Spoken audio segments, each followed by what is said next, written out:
इगर्जेची 12ची घंट वाजली आणि आगुस्तान मारी सातानाक उलो मारलो. मारी, जेवया मुगो. मारी सातान कडयेंत बांगड्या कुडके उडोवन कडया आयदन चुलीर दवरूंक वताले. कुट्टीन आयजूय बांगडेच हाडिल्ले. 20 रुपया एक सांगतालो.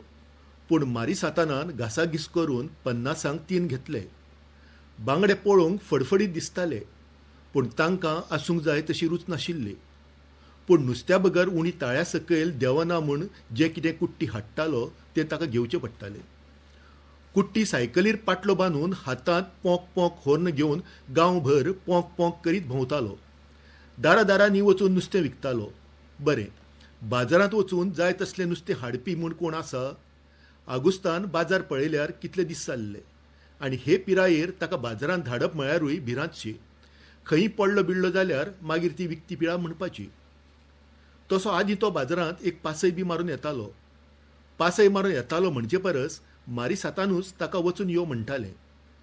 त्या निमतान पांय सदळ जाताले, ना तर घरांत बसून बसून ते आखुट्टाले. जितले घोळटात तितलें बरें अशें ताका दिसतालें. आनी आगुस्ताकूय तितलोच टायमपासूय म्हणपाचो. पूण तांच्या घरा मुखावेल्यान नव्या बायपासाचें काम सुरू जाल्ल्याक ताचें बाजारांत वचपाचें बंद जाल्लें. ट्रकांनी माती हाडून शेतांत ओतिल्ली आनी शेतां बांदावेल्यान बाजारांत वचपी पांय वाटूय पुरून उडिल्ली.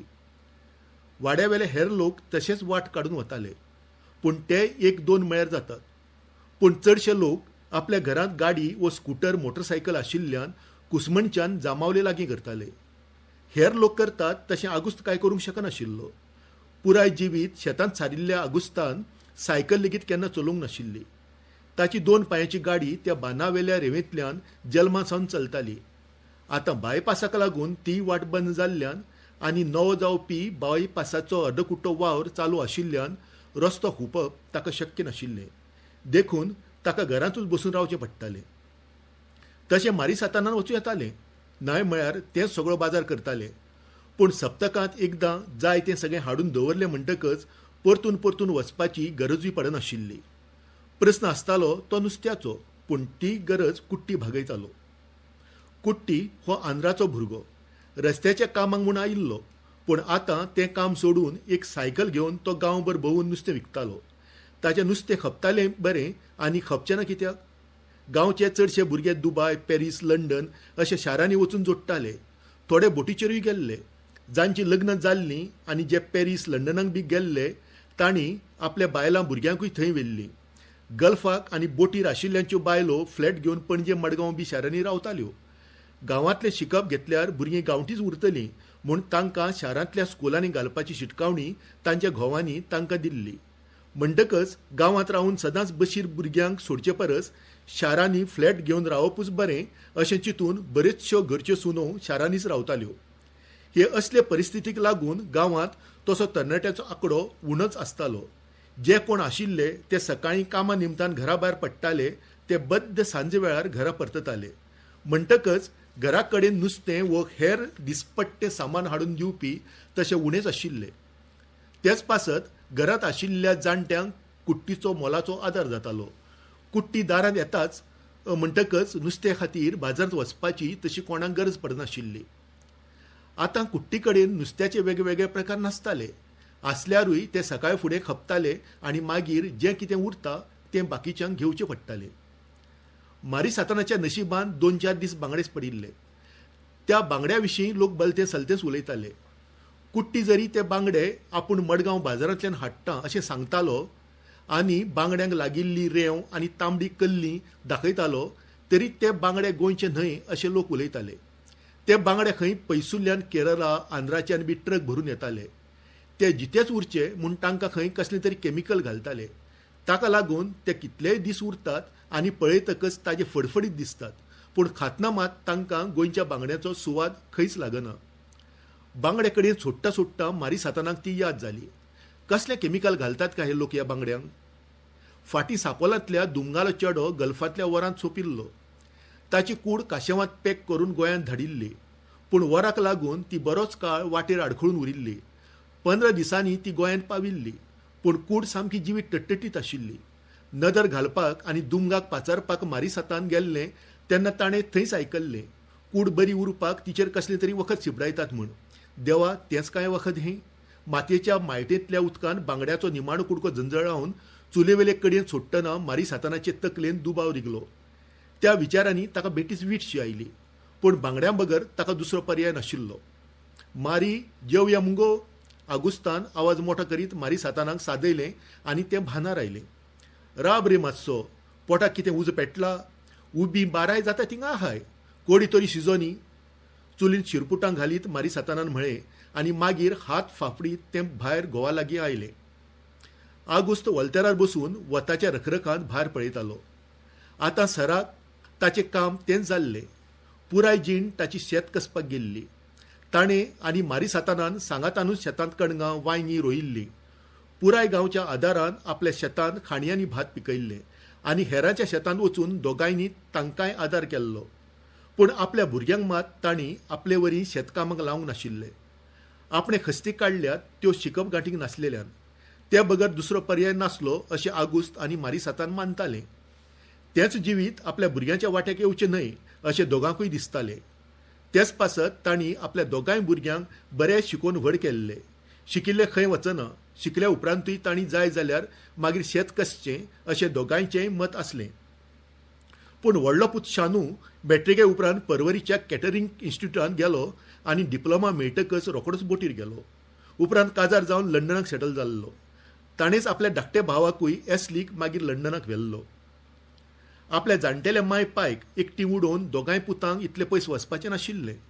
पूण सगळेच पॅरीस आनी लंडनाक वचून घसघशीत जोडटाले. तांचेच लगाडीक लागून ते गोंय सोडून थंय गेल्ले आनी थंयचेच जाल्ले. आगुस्तान आनी मारी सातानान तांची इत्सेक आडखळ हाडली ना. तांणीच तांकां सांगिल्लें, आमचो हुस्को करिनाकात. तुमचीच खुशालकाय अदीं कळयात. आनी तातूंत सतूय आशिल्ले. शेजाऱ्यांच्या सांगातान दोगांय आपल्या शेतांत राबतालीं. शेत कसपा मुखार तांकां कित्याचीच म्हणटात तशी याद जायनाशिल्ली.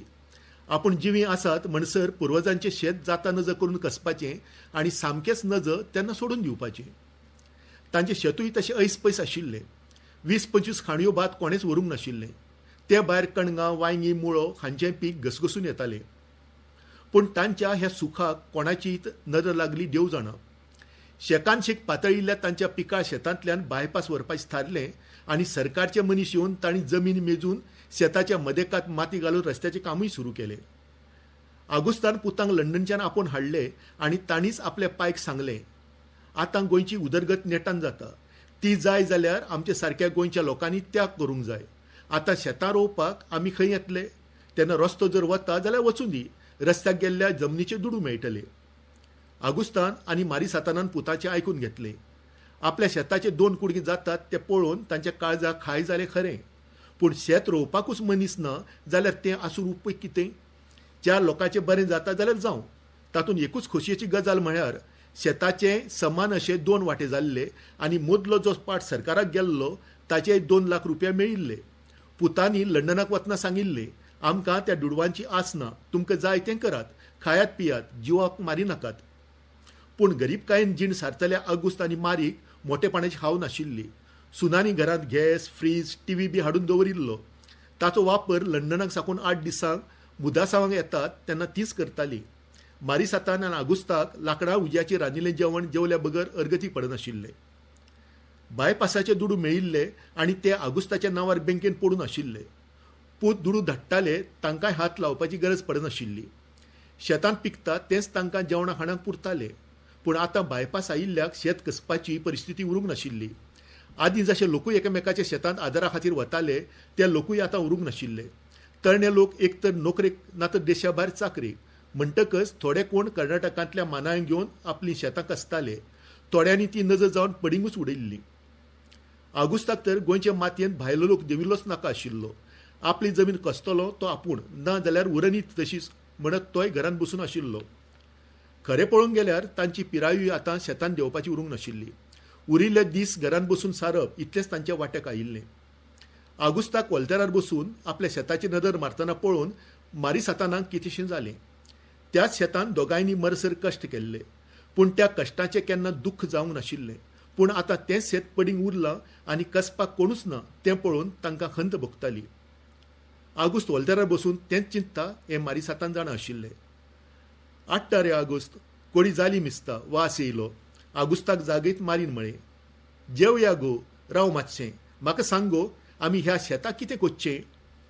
आगुस्ताच्या हुस्क्याभरीत आवाजान मारी सातान हुमऱ्यारूच रावले. कितें कोच्चें म्हणचे? शेरकारान 2 वांटे गायल्याय न्हू रे तेचे, दोगांय पुतांक एक एक पुरो. मारी सातानान हांसत म्हळें, तें तेंकांच गो, तेंकां तेचें जाय तें कोन्नी, पूण आतां म्हणटा हांव, म्हाज्यान तें शेत अहें पाड पडलेलें चोवंक जायना. मागीर कितें करया म्हणटा तूं? तें रोवपा इदाद उरल्या आमची? हांव म्हणटालों, ते बायपासा दुडो आहाय बँकांत, ते थोडे थोडे काण मानाय घालन शेत वसयलें जाल्यार शिरी पडपाना? तूं मोत्तलो ते मानाया लागीं? दुडू खावन शेत पाड घालून पोवतले ते, तेंचे हाटी कोण लागतलो? चल जेवया आमी. मारी सातानान आगुस्ताचो हात धरीत ताका वलतरा वयलो उठयत म्हळें. ताचें म्हणणें खरें आशिल्लें. आतां गोंयांत गोंयकार मानाय कामेऱ्या मेळप कुस्तार जाल्ले. मेळटाले ते आंध्र कर्नाटकांतले बी कामगार. दुडवा खातीर ते शेतांत देंवताले, पूण शेताक जो मोग जाय लागता तो तांचे मदीं खंय आशिल्लो? आनी मोग ना जाल्यार शेत तरी पीक कित्याक दितलें? त्या परस आसा तशें आसूं अशें दोगांयचें मत जाल्लें. तुका जाय जाल्यार रोवया रे आगुस्त. बायपासाचें दुडू बँकान दवरून तरी कोत्तली कितें? घालया 2-4 मानाय कामेऱ्यां. आगुस्ताक बरें दिसचें म्हूण मारी सातानान जेवता जेवता आगुस्ताक म्हळें. मारीचो हयकार आयलो तो पळोवन आगुस्ताकूय बरें दिसलें. आपल्या कडेन जाता म्हणसर आतां पडींग पडिल्लें आनी 2 वांटे जाल्लें शेत आपूण कसतलो हे उमेदीन ताका तें उकडे तांदळाचें शेत आनी बांगड्या कडी अदिकूच रुचीक लागली. दोगांय गजाली मारीत मारीत फुडल्या वावराच्यो खबरी करीत जेवंक लागलीं. इतल्यान सालांतलो फोन वाजलो. आपले माय पायची खबर घेवपा खातीर पुतानीच ती नाका नाका म्हणटा आसतनाय फोन घरांत घेतिल्लो. आतां आनी हो कोणा फोन काय देनपरां अशें म्हणत मारी सातान जेवणावेल्यान उठले. ताणें बेगी बेगीन फोन घेतलो. फोनाचेर शानूची बायल लंडनच्यान उलयताली. हॅलो हॅलो माय, हांव दुलशीन उलयतां. ताचो आवाज थरथरतालो. देवा सायबा, कितें जालां काय? मारी सातानाचो आवरो उडलो. माय, शानू बरो ना, ताका एटॅक येयला. दोतोरान सांगलां तेजे बायपास करूंक जाय. बँकान बायपासा दुडू आहाय ते एशलीन धाड म्हणल्या. आनी मारी सातानाच्यान फुडलें आयकूंक जायलें ना. ताचो आवरो उडलो. ताची जेवणावेली वानसाच गेली. ते फोन तसोच घेवन आगुस्ता कडेन पळयत रावले आनी आड्डेले, आगुस्त आगुस्त, शानू बाबाक बायपास फुय रे. जेवता जेवता आगुस्ताच्या कानार मारी सातानाची उतरां पडलीं आनी ताडे गिळपा खातीर तोंडान घाल्ली उणी ताच्या गळ्या कडेनूच उरली.